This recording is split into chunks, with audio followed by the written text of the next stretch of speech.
All let right, people so in. Wait, Janet, just a second. we'll wait. All right.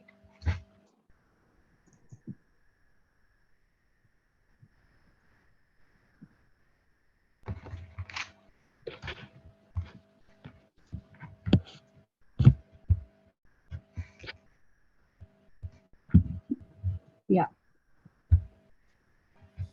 Yeah, all right.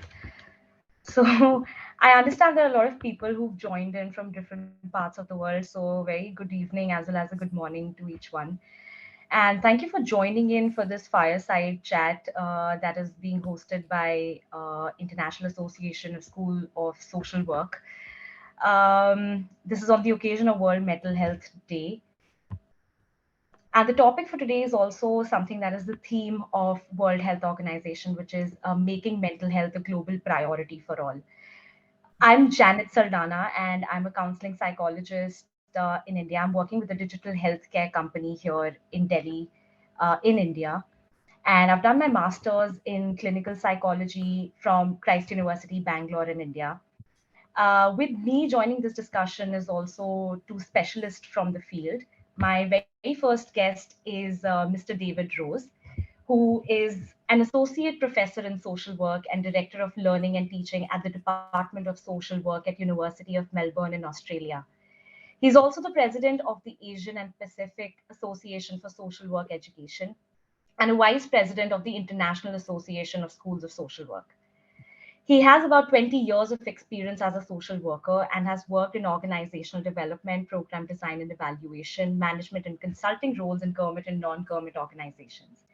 He also has research interests and practical experience in the field of mental health, alcohol, and other drug treatment and associate family carer support, particularly in the context of the interface with the criminal justice system. So, welcome, Mr. David Rose. Thank you for joining in today. My second guest is Mr. Christos Panayotopoulos. He's a psychiatric social worker by profession and holds a PhD in child and adolescent mental health practice and research from the School of Psychiatry and Behavioral Sciences from the University of Manchester in the UK. He's the coordinator of the social work programs at the University of Nicosia. Alongside, he's the president of European Association of Schools of Social Work and is in the editorial board of European Journal of Social Work and many other prestigious journals and has been a reviewer for many articles related to social work and mental health. His research interest lies in children and family well-being and is currently involved in two projects for children at the edge of dropping out of school and social integration of ex-offenders, drug addicts. Thank you to the both of you. Thank you, Mr. Christos and David, for joining the chat today. I think I'd like to start the conversation by addressing, that as a psychologist myself and as people coming from different, mental health backgrounds or social work, we understand why exactly we need to make mental health a global priority, and why it should be considered, primary and not secondary to physical health. Having said that, we're also in the COVID era. We're in the post-COVID era where there has been a substantial increase in death by suicide, so to say, and mental illnesses. There is a lot of talk about mental health in today's time. But as a layman, how would you both try to explain why and how can we make mental health a global priority or priority in our lives? And how are we viewing mental health in today's time, so to say? I think we'll start with Mr. David. Great, thanks, Janet, and hello, everyone. So a really interesting question around where we see mental health in the post-COVID time. I guess when I look at my region of the world, around the Asia Pacific, we see mental health was a real priority before COVID. In my own country, Australia, but in many of the countries across the Asia Pacific region, we see, mental health rates of around, 20%, so that about 1 in 5 people will experience a really significant mental health issue each year. So I think that was the case before COVID. In my own state, where I live here in Australia, we were one of the areas in the world that was locked down for the longest period of time during COVID. And so I guess what we're starting to see now post-COVID is some of the mental health results of that. So children having been out of school for so long, people having been, locked down at home. In my own city here, for the best part of 2 years during that COVID time. And so I guess we started from that baseline of around 20% people experiencing that, and I think it's just now starting, and will continue to come out for these next few years. I guess some of the actual mental health impacts of the COVID time. Now that once again the physical sort of areas around that are lessening a little bit, certainly in some of the countries in this region, but some of those longer term mental health aspects will start to come out as well. I mean, I think from my perception, the other side is there's actually some positive things around mental health have come out of the COVID era. Certainly, I think COVID and all of the things that happened around it, so lockdowns and those sorts of things, has opened up the opportunity for discussion about mental health. And so I think what we see is, in fact, mental health issues being talked about a bit more in the public sphere. People actually recognising that mental health issues might be impacting on things like their everyday work or school, and actually being more able to talk about that. I think there's still issues around how openly that can be spoken about, but certainly, leaving to the much more openness to talking about mental health issues in that post-COVID context. I think interestingly, in Australia, where I'm from, just in the last couple of days, there's been a major survey around mental health in the population. And it is saying people are starting to move on a little bit around the things that are worrying them and starting to impact on their mental health from COVID to things like the war in Ukraine and socioeconomic issues. So worrying about money and income and jobs, which is also some of that post-COVID impact, but starting to impact on mental health in a different way. So I guess for me, COVID has potentially impacting further on mental health from what was already quite a significant issue, so keeps it a real priority, but also some real benefits that have come out from that focus on mental health during COVID. Absolutely. What about you, Mr. Christos? I was listening to David, and I think that he has said so many things that I don't want to add much on what David has said. I don't think that the situation in Europe is much more different than the situation in Australia during COVID time. I think people experienced something unprecedented. We never had experienced a lockdown. We never had been restrained in our homes, having just an hour, for example, in some countries, to go out for a walk and then go back, and then again the same day. And I think that although COVID period did increase the presence of mental health problems within the global, we had an increase, at least in Europe, we had an increase in suicide rates and depression. And I totally agree with what David just said, that it has made a positive impact in the area of mental health as well, because it has showed to the world that we do have and we do face mental health problems. And it's about time to focus on how to prevent mental health problems, or how to support those people who did struggle during COVID time, especially those people who were alone. They feared being alone, and especially about those people who were away from the big city centers, from where mental health services are well organized, to the countryside where people had no access to mental health services. And this is another issue that COVID has actually highlighted in relation to mental health problems, the use of technology in order to get support while I'm away from the big city center, from mental health services. It has also highlighted perhaps the need of or the use of technology in some cases where people cannot access health services. Right, absolutely. I mean, again, I do agree with the both of you, and the surprising part is that not much is different even here in India, right? The mental health case scenario has definitely changed, and for the good, in the post-pandemic area, even here in India. So that does bring me to the next question, right? When we speak so much about mental health, there's so much awareness around mental health these days. it also comes with a flip side. There's also a lot of hush hush around mental health topics, and specifically that does arise from stigma around mental illnesses. Would you both want to shed some light on how can we as experts, as professionals from the field of mental health, help in destigmatizing mental illnesses? I think we can start with Mr. Christos this time. Okay. One of the issues that we need to do to this destigmatize from our mental illness is to accept that mental illness is another health problem. It's not different to having been diagnosed with cancer. Is not different to having been diagnosed with another illness. And what we don't understand, the majority of people who haven't experienced any kind of mental illness, or either personally or within their families, that what they don't understand, that people with mental illness can still carry on living their lives, can still carry on working, and can still carry on being normal human beings. I think that social media, TV, and lack of awareness around mental illness has increased the fear about mental illness.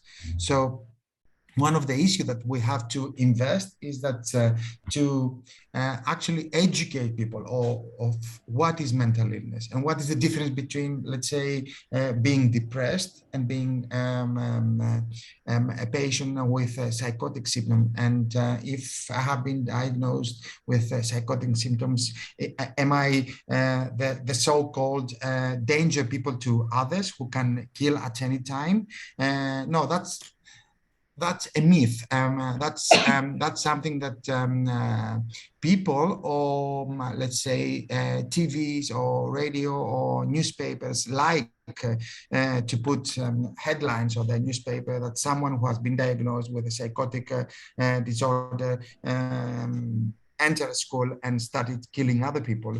But that person might be one or two, is not all of the people who suffer with mental illness are dangerous to others.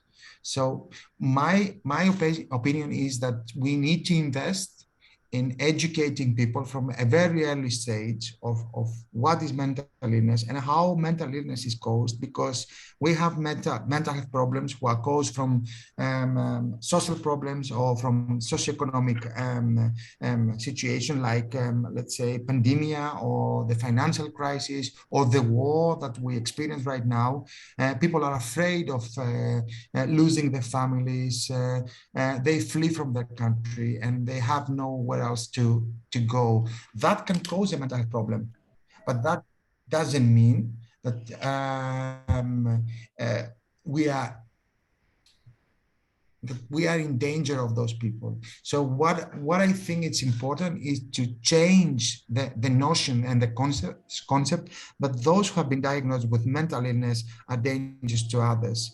We have to see it as another health problem, and we have to pay the same attention as other health problems, I believe.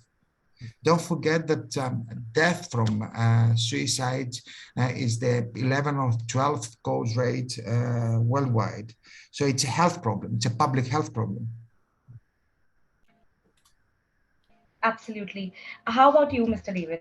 Yeah, thank you. Yeah, look, I think similarly, very similar things to what Christos has said there. I mean, a lot of my practice experience has been working around in the forensic mental health system, which is with those very rare and small number of people who then might be violent as part of their mental health issue. But I think that's often how in public perceptions things get framed and the stigma that goes around that. So I agree, it's that education. I think the particular version of that too are also around getting a much stronger lived experience focus to what gets put out in the public way too. So that once again, I think linking back to the COVID, that has been part of that context around people talking about their mental health issues from different areas within society. And so that helps to start to, as very much as Christos is saying, see that as like another health issue, not something that's very different. So that, so I think all those things. I think for us as social work practitioners, it's also being able to take that sort of strength focus to mental health issues as well. And so in our work and what we do. And so, you know, within all of that, being able to draw out some of the strengths around that, what are some of the areas where it's not just always on the sort of the deficits and the diagnosis around mental health. I think another thing that's happening certainly in my country and happening in some other countries around this region too is a move from, I guess, focusing even within mental health legislation and those sorts of areas from a real deficit mental illness type focus to overall well-being focus, and saying that for everybody it's really about well-being, and we within that have a whole sort of spectrum of different levels. Some people will be impacted by mental health issues more and less, but you know, everybody has that potential to be impacted by that, or impacted by a family member or close person with them, so that looking at it as that overall well-being rather than, you know, focusing very much on the deficits around that. Absolutely. I mean, you know, again, you know, Mr. Christos had also mentioned something in between where he spoke about, you know, lack of awareness that is creating a sense of fear in the general public about mental illnesses, you know, and that brings me to my next point, right? Now that we have a little bit of a knowledge about mental illnesses, and as layman, you know, I'm hearing words like depression, anxiety, uh, OCD for that matter. And you know, here in India we have chat shows where influential people are using the word OCD to just say that, you know, they hoard things. For example, you know, they're using the word OCD specifically for just probably a symptom. So my point is that, you know, we have certain normal emotions, normal negative emotions like anger and you know, sadness, which is being considered to be uh, a mental illness. You know, if somebody is sad, you consider them to be depressed, or somebody is angry at someone, you know, you need an anger management class, you need to go to therapy. So like you said, Mr. David, you know, we need to look at mental health as a part of the overall you know, overall well-being, and not just mental illnesses. So is there something else that you both would like to add upon, you know, how can we see mental health apart from just the mental illnesses, you know, beyond mental illnesses? You can definitely go first, Mr. David. Right, thank you. Yeah, look, I think probably as you've mentioned there, for me, it's around starting to keep that focus changing to overall well-being for everybody. Obviously, you know, there's the two edges to this. It can be really important that people do have a diagnosis and be able to get the necessary treatment and support that goes with that. But I know exactly what you mean. People can also be starting to then put diagnoses on all sorts of things, and that becomes that very much that deficit sort of focus and looking at it.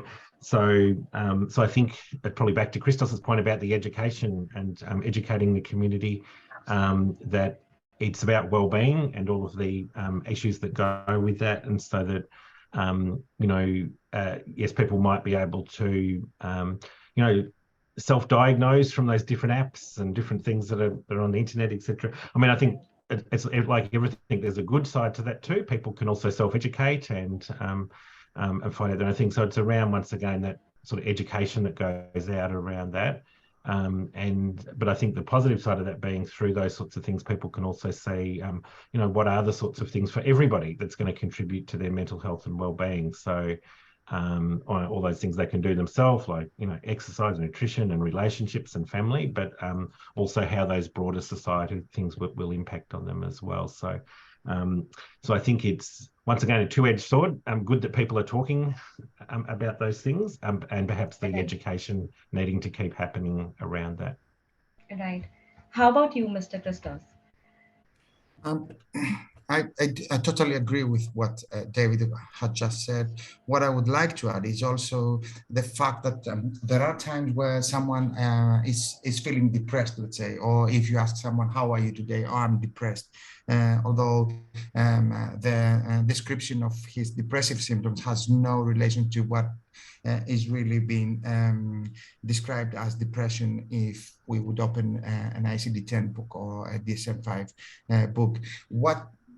Another point which I think is very important about either self-diagnosing mental illness, or sometimes we go to family doctors. And this is an experience that I recently have where I live and work in Cyprus, where very recently a national health system was established, and family doctors and mainly our GPs have no, and who joined the national health system are prescribing let's say, drugs for people who describe themselves as being depressed.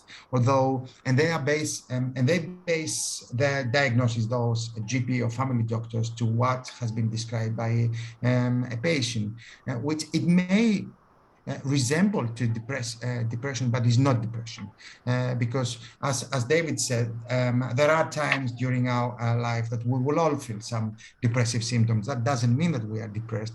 So apart from being from educating general population, I think it's very important to educate also professionals who are not specialized in mental health, or who may listen to a description by a patient, and they may think, okay, I think that this person has to be referred to a psychiatrist or to a clinical psychologist. And then what they do is that they visit a clinical psychologist or a psychiatrist, and they start taking medication, and then they get addicted to medication, or they start getting a medication because they cannot sleep during nights. But no one has asked them, how is your life? How is your family? How is your work? And how have you been coping with COVID, for example? I was listening on the news, and just before I joined our very interesting discussion, and I was listening that there is a fear of growing numbers of COVID-19 in Europe during winter time.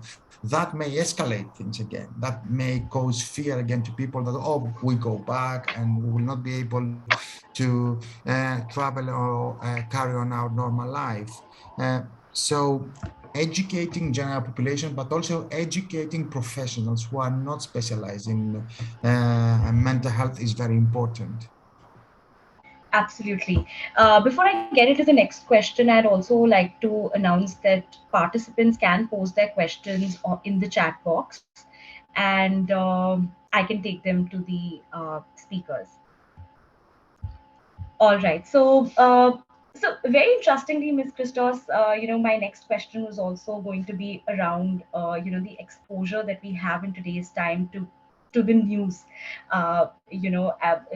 While I was preparing for the fireside chat, I also came across a survey wherein it was indicated that in 2021, according to a survey done in 2021, about 4.26 billion people are using social media, and this number is only projected to increase by 6 billion by 2027 out of the 8 billion population that we are today. So considering we're all on social media today, we're exposed to so much of news around the world, not to say that we must not, but it's also kind of creating a lot of negative impact, because that's kind of a constant source of information about all kinds of news. And we're in an era where we are dealing with two of life's most major crises, one being the pandemic, like you said, which is definitely creating a fear and impacting the mental health. And there's also another part to it, which is the wars, right?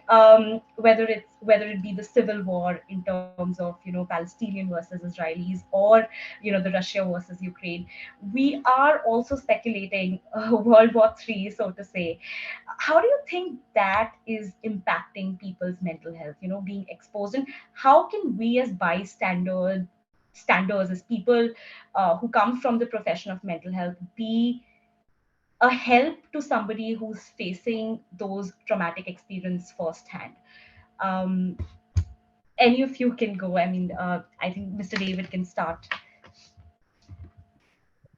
Yeah, look, I think so. The two parts of that, I think, yeah, absolutely. We can see those impacts of technology and social media, and I suppose it's one of those things, once again, where there's some real negatives around that for some people.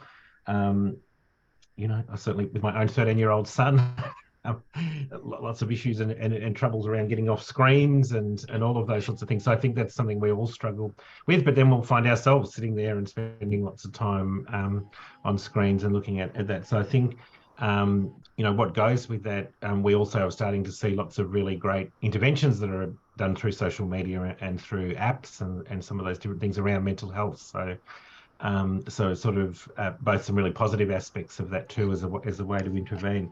But there's no doubt, I think, as you're picking up there, Janet, what social media and all of the technology does is bring things much closer. So where I am here in Australia, I mean, we couldn't probably be further away from, for example, the conflict in and the war in Ukraine. But it's there immediately for you through technology and social media and seeing those things there, so that even though, say, in Australia, we're a very long way away geographically from that.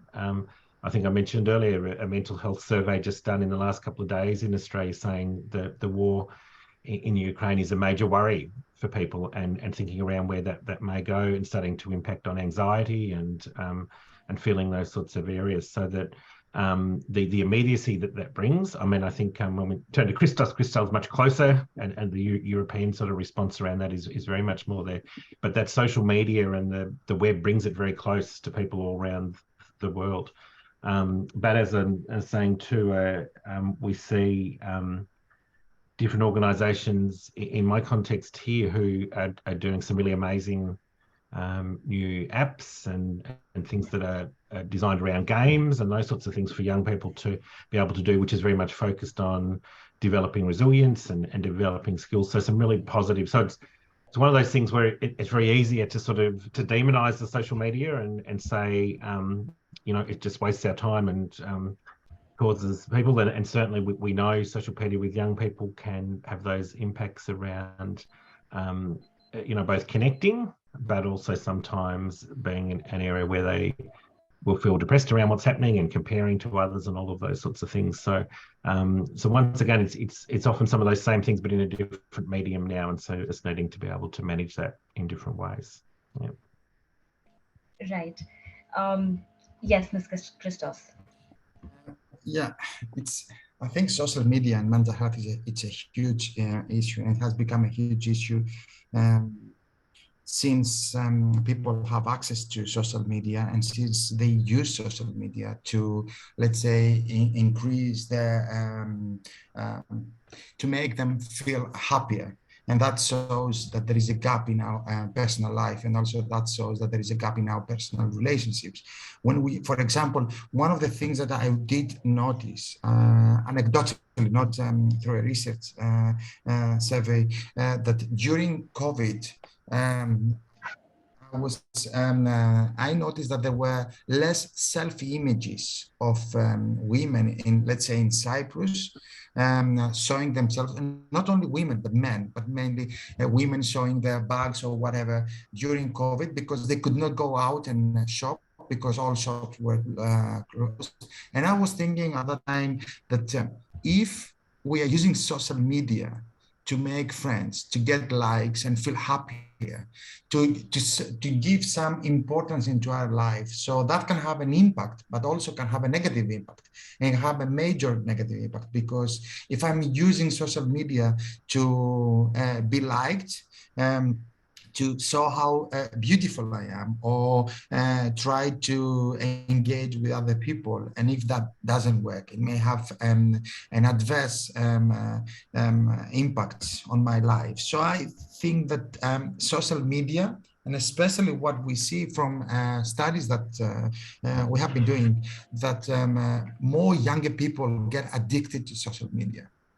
I'm teaching in a master in Greece about criminal law and addiction, and I've done with some of my students some research about young people who spend time in the internet and in the social media. And we've seen, although these were small studies, we've seen that the number of young people who have been using social media has been increasing recently.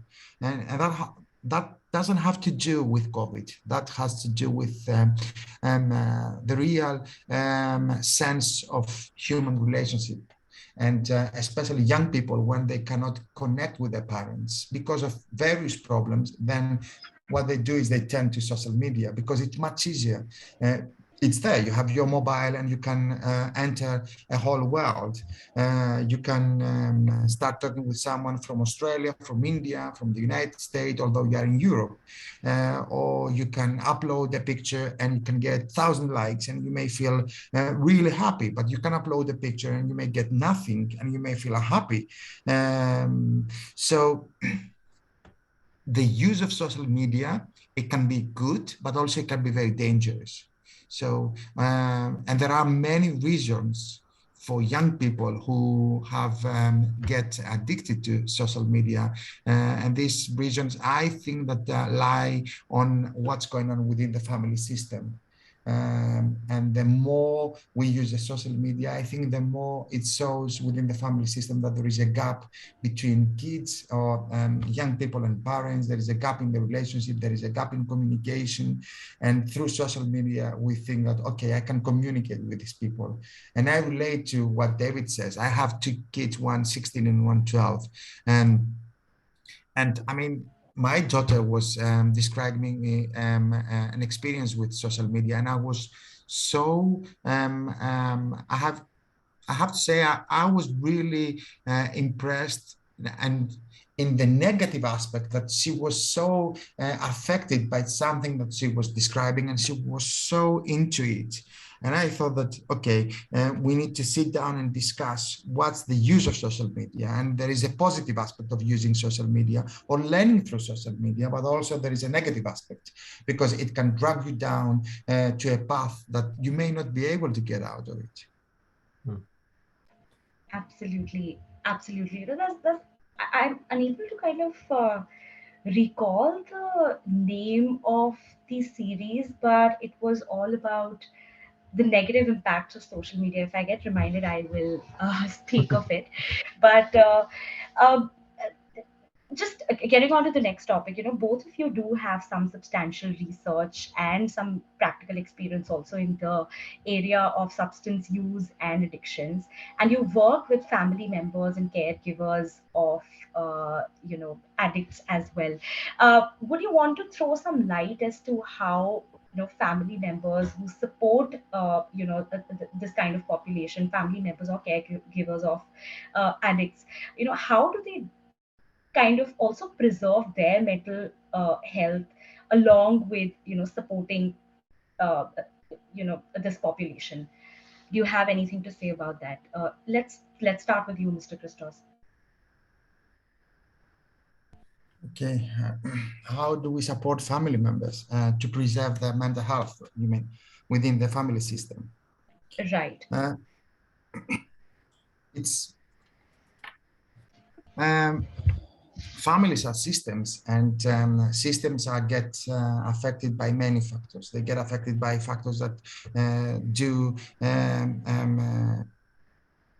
that are coming within from the same system, so from the family, and also they get affected by factors that are coming from outside from the family system, which as we live during those days, we have, I mean, about 10 years ago, we had the financial crisis that started from the United States, then it came to Europe, and it's impacted many people's lives, and especially mental health as well of many people.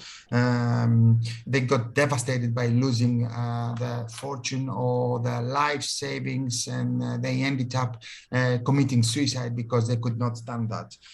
Also, we have pandemia that had increased mental health system, and now we have the war in Ukraine, and also prior to that war, we had, especially near Europe, we had Syria, and we had other areas in the world that war had impacted our lives. As far as how family members preserve the mental health or the well-being or the resilience of a family, I think what is very important is, first of all, to I would start from the beginning of a family. Like, why do I need a family? Why do I become a parent? Why do I want to have children? These are very important questions that we need to answer before having children, because people do have families, but they follow what they were taught by their parents. And sometimes those examples and those experiences are very wrong, or are very, let's say, old-fashioned to today's life. And they follow the same path or the same steps as their parents showed. And that doesn't mean that what we were taught by our parents is applicable nowadays. What is important is communication amongst family members. We need to listen to our children. We need to listen what they are telling us. And usually parents do not listen. They don't listen because they don't have the time. Or because they are affected by other factors that, as I said before, that do not allow them to listen to their children. And what happens is many times we see families who come to our practice and they say, how can I communicate with my kids? Or my son has started or is addicted to drugs. And if you sit down with these parents or with this family, the first point that they will tell you, if they come to you for their kid who has been a drug addict, they will say that my son or my daughter is the problem. But that's not true. The problem is not your son or your daughter who has been addicted or has a mental health problem. The problem is, if we see it from a systemic point of view, the problem is how the family work. How the family, the values of the family, the principles of the family, and the communication system within the family. And whether parents have developed what we call as social worker and psychologist active listening. Do you listen to your kids? Or even, as I said before about the example that I used with my daughter, is that I was really surprised that my daughter was so thrilled about that experience from YouTube, but also I was scared as well, because she was so happy about that. I mean, she was describing and she was so thrilled about that experience. I didn't say that it was bad, but I thought that, okay, let's explore that. Why does this happen? She hasn't expressed that much satisfaction or so much happiness recently about other things that are happening within the family. So I think communication is a very important issue. And also what is important is that families need to realize that relationships are built from day one. Not when your children become teenagers, you start developing relationship. That's too late. And then you have parents who have their own problems within the families. We have families with domestic violence, we have single parent families, we have immigration, we have also all sorts of situations that affect the way that a family operates. But closing that question, Janet, my answer is that I think that the most important is communication and listening to each other. Right. What about you, Mr. David? Yeah, thank you. Look, I 100% agree with Christos around that thing of communication and those sorts of things in families, and that often, what happens around these contexts is often when there's other issues for the family around communication and has that relationship developed and those sorts of things. I mean, I think the other aspect that I would touch on from having done stuff around the area of families around the area of substance use, and I think the same thing goes for families where somebody's experiencing significant mental health issues as well, is that element around,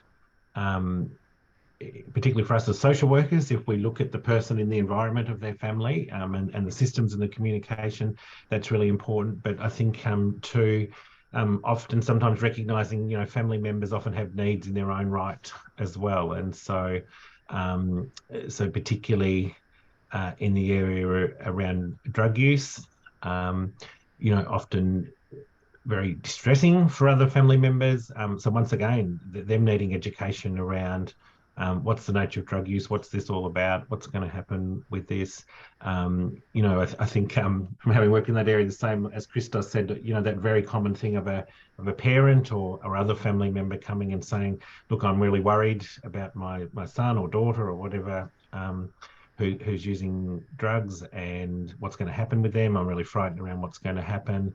And so, you know, there's ways we can work that obviously involves the family as part of the treatment of the person, and that's really important.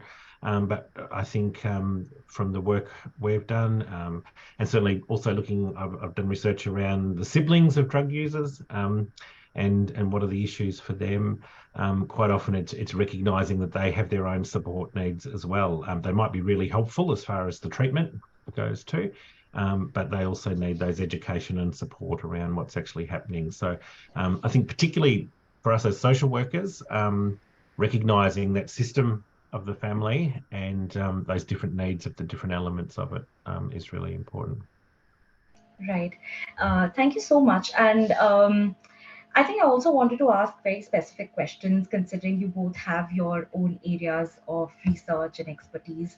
So, Mr. Christos, you know, you are a psychiatric social worker, which means that you also come from a background of social work as well as mental health, right? Um, are there any concepts and you know, maybe some intervention strategies that you would want to suggest uh, to the psychologist or to the social workers, where we can use concepts from social work and utilize in the domain of mental health, you know, apart from the regular therapies that we use as a part of psychology? Are there any social work concepts that we can use in mental health? Mr. Christos, yeah. Yes. First of all, what we need to make clear is that the role of a mental health social worker and a psychologist and psychiatrist are different. And we need to clarify that, because there are countries around the globe that they don't realize the difference, or sometimes there are countries where, and many countries, Europe as well, that someone is saying that we don't need a mental health social worker, or a psychiatrist is the mental health professional who can do everything. This is not the case anymore, and at least from the experience that I have from Europe, and especially from countries like UK, Italy, Germany, and some other countries, is that now we have moved to a more multidisciplinary model, where all these professionals, the so-called mental health professionals, work together for one person or for one system. The person is the person that has been diagnosed with mental health with a mental illness, and the system that this person lives. The relatives, the working environment, or the family of the person who has been diagnosed with mental illness. So what is important, and what by saying that, what we can use from a psychiatric social worker is that the link between the community and sometimes the mental health hospital, that people have been hospitalized for some time, especially if there are some acute crisis where they have to be hospitalized. Although more and more in Europe, big mental health hospitals have shut down, and people have moved in the communities, and they've been living with their families, or they have been living in the so-called residences, protected residences, where people with mental health problems live together, but they work, they keep contact with their families, but they are more under the supervision of mental health professionals, because they don't have, sometimes they don't have families, or they cannot go back to their homes because they live far away from their homes.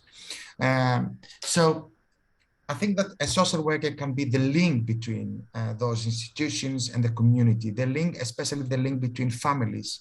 And also a social worker can be used in order to educate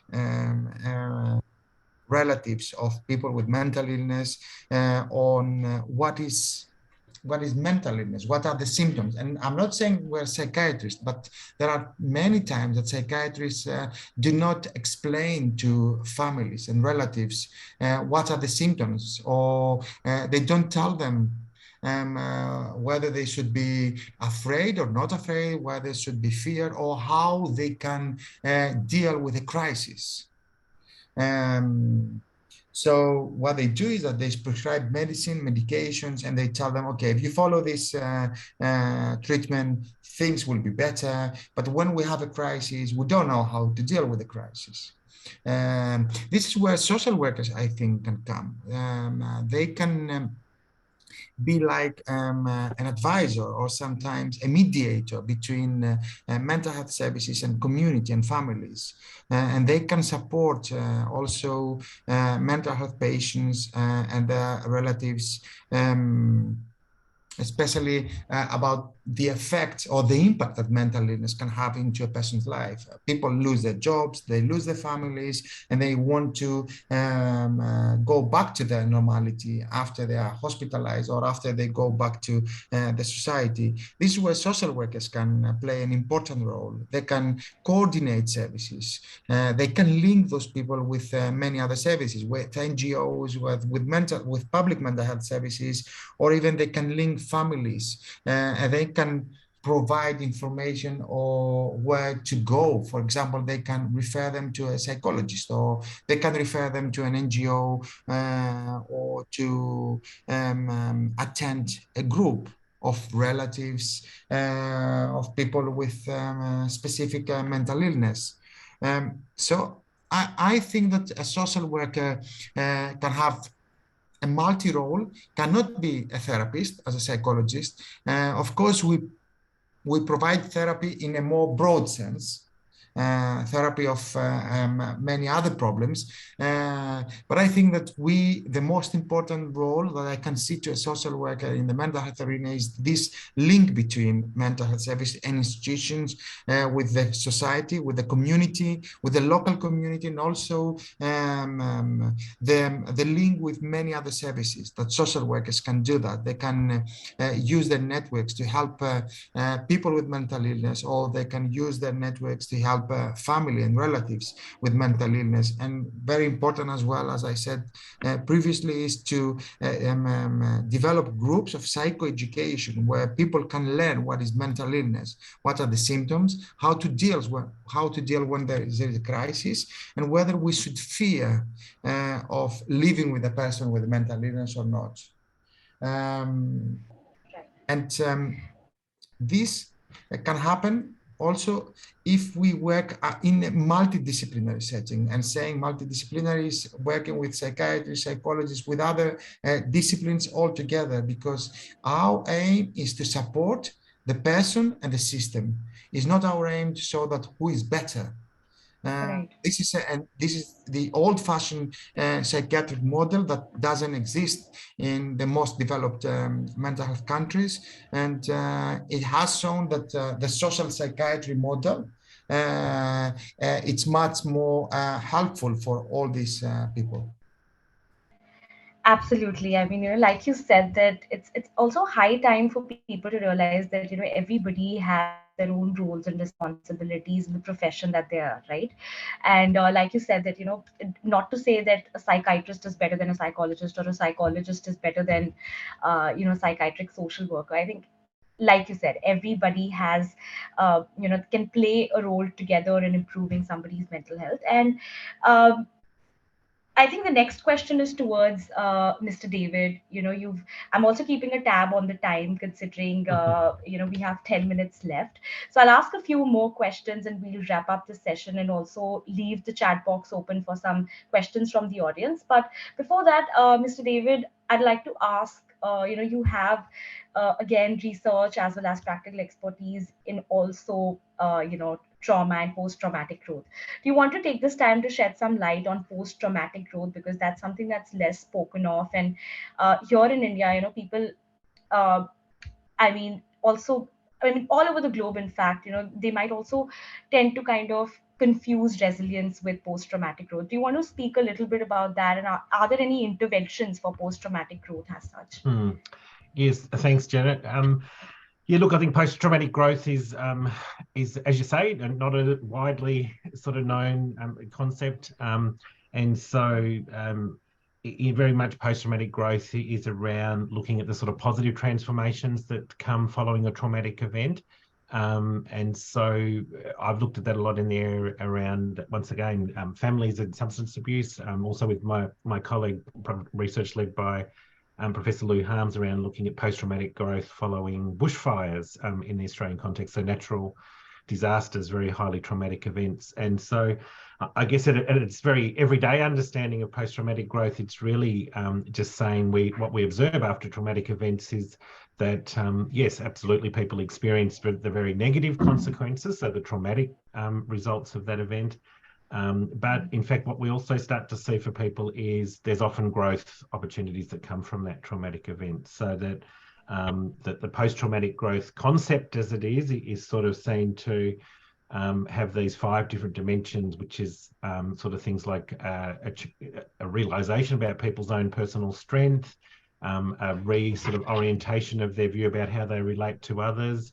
It often brings around a different sort of spiritual understanding of things, their own life within those different things, and also opens up new possibilities for people. So that sort of thinking that there's been this really traumatic event, that they sort of move through that and then sort of see, right, I'm going to go and do something totally different with my life, or something like that happens from that. So, so the post-traumatic growth concept is really interesting. We've looked at it in the context of, as I said, the bushfire type thing. And so we've found, with that, it's 2 sides of a one coin. So obviously people who are experiencing PTSD, so the sort of more traumatic, negative consequences of a traumatic event, on the other side of that are also likely to quite often experience these post-traumatic growth issues as well. So that as far as an intervention goes around it, I mean, what we've found with that is that it's almost just that awareness for social work and other sort of stuff working in sort of, for example, post-disaster context where there's lots of trauma, to recognise that there is this sort of positive aspect to things too, the real strength side of that. And so, for example, with our research, it was found that in the post-bushfire context, so in that post-disaster context, there will be a whole group of people who wouldn't go and see somebody about their trauma, for example. They wouldn't go and see a counsellor, they wouldn't go and do that sort of thing, but they were engaging with connecting with others, they were engaging in creative pursuits. And so through that, in fact, they were then, in fact, addressing the traumatic side of what had actually happened to them too. So that's the really important bit. As you said, Janet, it often, I guess, gets mixed up with resilience, and the 2 concepts are quite connected. What we sort of see, I guess, once again, where we've looked at it a lot in things like bushfire context, so disaster context, is resilience is that thing that people have, and in fact, they might go through the traumatic event and they come back to that, to whatever that was. So they'll either cope with that really well or not really well, and they might build from that. But in many respects, they're either they'll have different levels of resilience going into a traumatic event. The post-traumatic growth is very much around change that comes about because of the traumatic event. So in fact, they may have been more or less resilient before that traumatic event, but the post-traumatic growth is sort of a change that comes about for them because of that traumatic event. And obviously in the long term might mean they're more resilient, more generally, but it's quite a different sort of element than what they might have had there in the first place. So the really key driver is found with the research is that people both experience that traumatic side, but also the growth that comes from it. So a really interesting area for social workers to be aware of, because it obviously fits really closely to a strength-based sort of focus to work in that trauma area. Right. And that does remind me of a phrase, right, which says that life is 10% of what it is and 90% of how you perceive or react to it. I believe that really fits in well with post-traumatic growth as a concept. Yeah. So I'll just end this, fireside chat with the last question, and then we'll open the questions for the audience.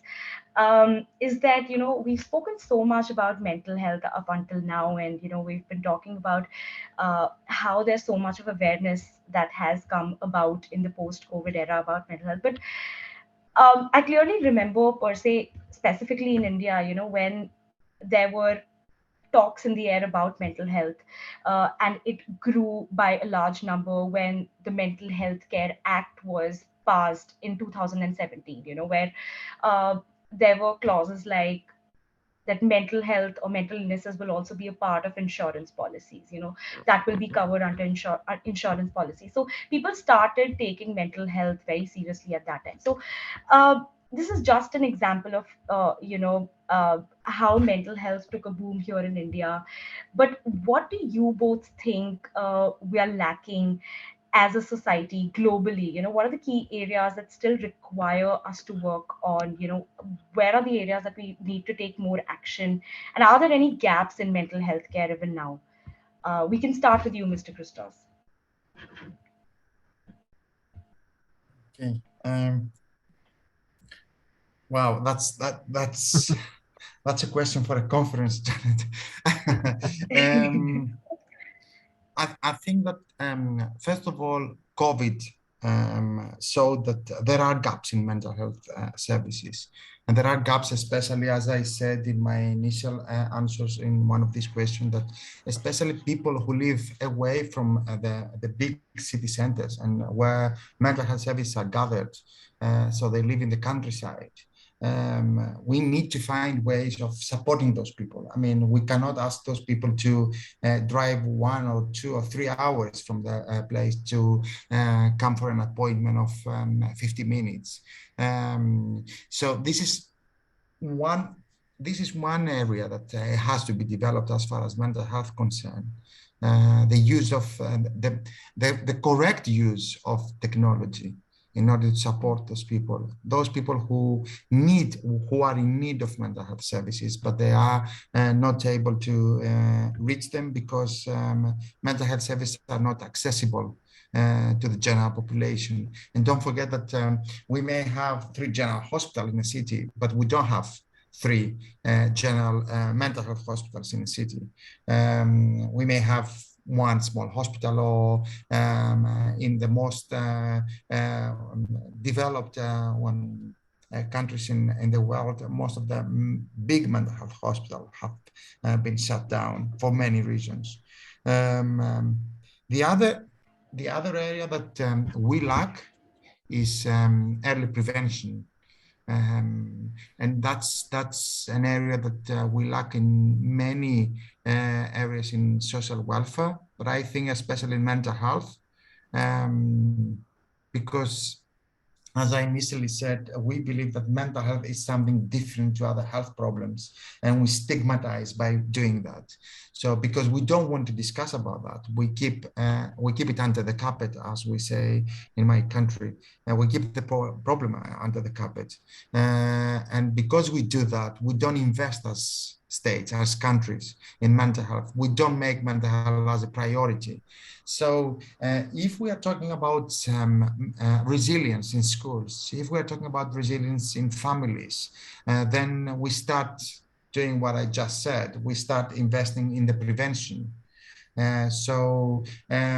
Investing in preventive measures, investing in schools, bringing or putting mental health professionals within schools or around schools, that will improve resilience within young populations, and we'll start discussing about what is mental health and how does it feel being depressed, or how does it feel being wanting to self-harm yourself, and or how does it feel when we have when we go through a post-traumatic time, especially about those people who have been experiencing war or big natural disaster. So just not to take much of your time and much of David's time and much of those people who have been listening to us. I think that 2 areas that we have to invest is accessibility for those populations that are not near or are not anywhere near a big city center. And this is where the use of technology is very important. And also investing in prevention and investing in schools, in education, educating young people on how to feel, and or not on how to feel, on how to express their feelings and discuss about. If you don't feel well, talk about it. Don't keep it within you, because that can escalate, and a very simple symptom can become a major depression, or can lead to self-harming, or committing a suicide. Right. What about you, Mr. David? Yeah, look, I think I'd be very much reiterating what Christos just said. I think for me, one of the big areas is prevention. And so we see around physical health, we for a long time have had discussions around, you should be exercising, eating good food, et cetera, et cetera. So there's that real dialogue around, prevention and encouraging good health around our physical health. So I think, if I was to look across everything, to me, that's as Christos is saying, the prevention aspects around how do we encourage, and I think also that important moving from mental illness to well-being. So how do we encourage well-being? How do we, within that, prevent then more difficulties around mental health issues? So I think that's the big one.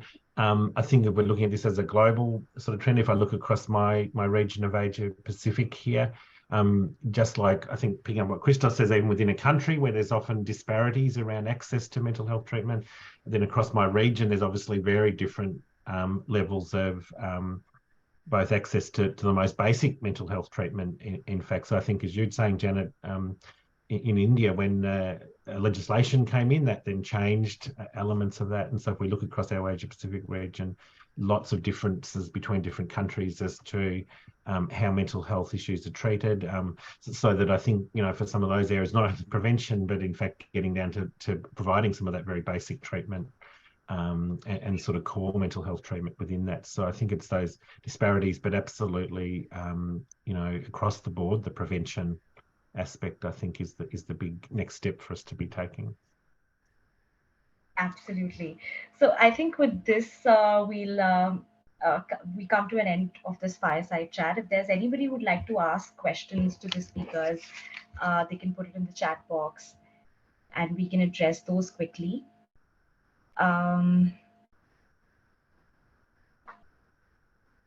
Anybody who'd like to ask any question to Mr. David or Mr. Christos?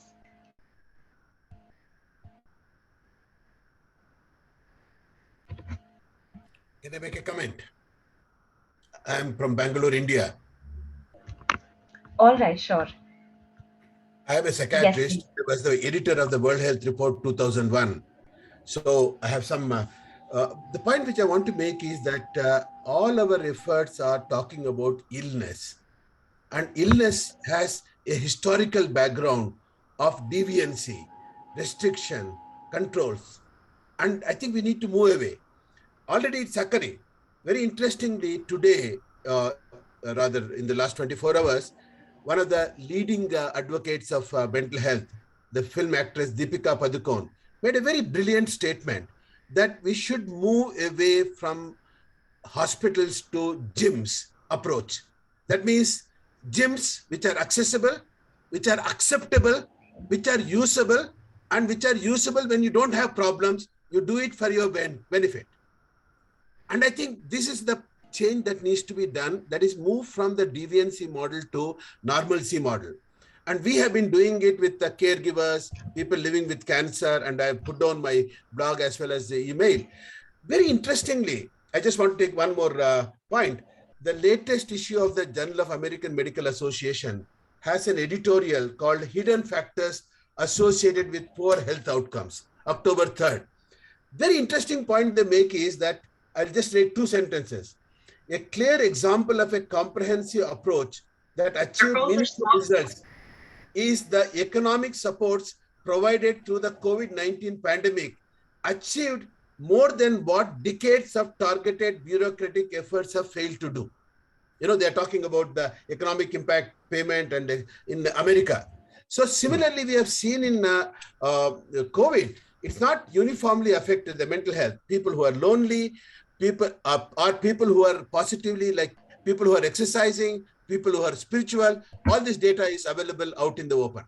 So what we really need to do is, as the participants have pointed out, we have to make mental health relevant to everyone.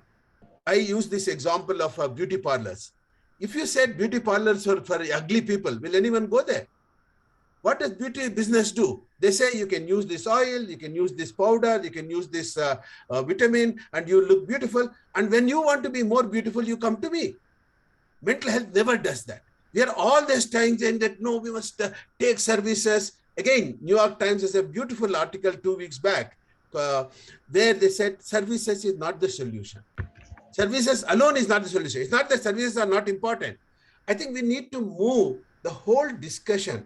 And luckily for us, we have now things which can make a difference, like exercise, sleep, meditation, connectedness. All these are well documented, but no one talks about it. You know, I was hoping that that will be the main discussion. That's why I woke up in the middle of the night to listen to you. But it's been very fascinating. I think we are moving, like the 2001 report of WHO talked about services. I was the editor of that. But the 2022 talks about people living with lived-in experiences. It talks about social contact.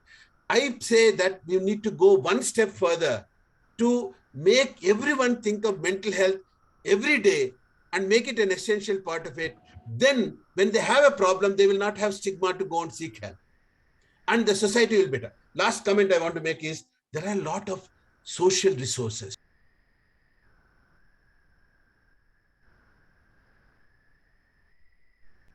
Right. We've lost you, Mr. Murthy. But thank you so much for those insightful comments. I think we've all learned from you as well in this session. Thank you so much for addressing these. And thank you so much, Mr. David and Mr. Christos, for joining us tonight for this fireside chat. I believe it was absolutely insightful and enlightening for many of us, including myself. So thank you for joining us. We've gone overboard with the time as well. So I think we'll just wrap it up here. And thank you everybody who's joined in as well. Thank you for your time. Right. All right. Thank you. Thank you, John. Thank you. Thank you so much. Bye-bye, All right. everyone. Bye-bye. Bye.